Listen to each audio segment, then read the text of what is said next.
নমস্কার বন্ধুরা, কেমন আছেন আপনারা সবাই? আশা করি আপনারা সবাই নিশ্চয়ই খুব ভালো আছেন। তো আজকে আমি যে বিষয় নিয়ে আলোচনা করতে যাচ্ছি তা হলো নিউরোপ্লাস্টিসিটি। হ্যাঁ বন্ধুরা, নিউরোপ্লাস্টিসিটির অর্থ হলো গিয়ে আমরা যে কথা সারাদিন বলি বা যে চিন্তা করি সেটা আমাদের ব্রেইনের প্রত্যেকটা সেলে পৌঁছে যায় এবং আমাদের ব্রেইনের প্রত্যেকটা সেল সেরকমভাবে প্রোগ্রাম হয়ে যায়। হ্যাঁ বন্ধুরা, আমাদের ব্রেইনের মধ্যেও 80 বিলিয়নের মতো নিউরো সেল আছে।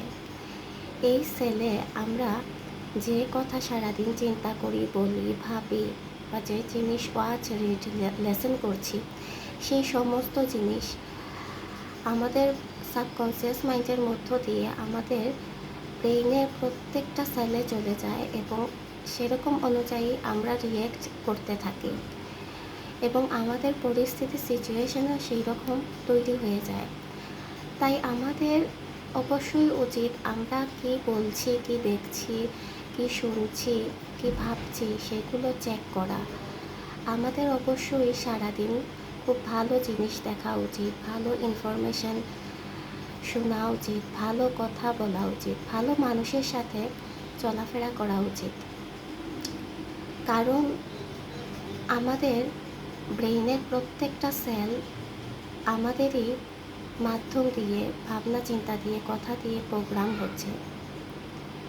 হ্যাঁ বন্ধুরা, তাহলে বি কেয়ারফুল হয়ে যান। আমাদের চিন্তা ভাবনা কতটা পাওয়ারফুল, বি কেয়ারফুল হয়ে যান নিজের চিন্তা ভাবনা নিয়ে, কথা বলা নিয়ে। তো এটা ছিল বন্ধুরা আমার আজকের আলোচনা। আপনাদের সবাইকে নমস্কার। আমার এই আলোচনা যদি আপনাদের ভালো লেগে থাকে, আজকের এই আলোচনা, তাহলে বেশি বেশি করে লাইক করবেন, শেয়ার করবেন এবং সাবস্ক্রাইব করবেন।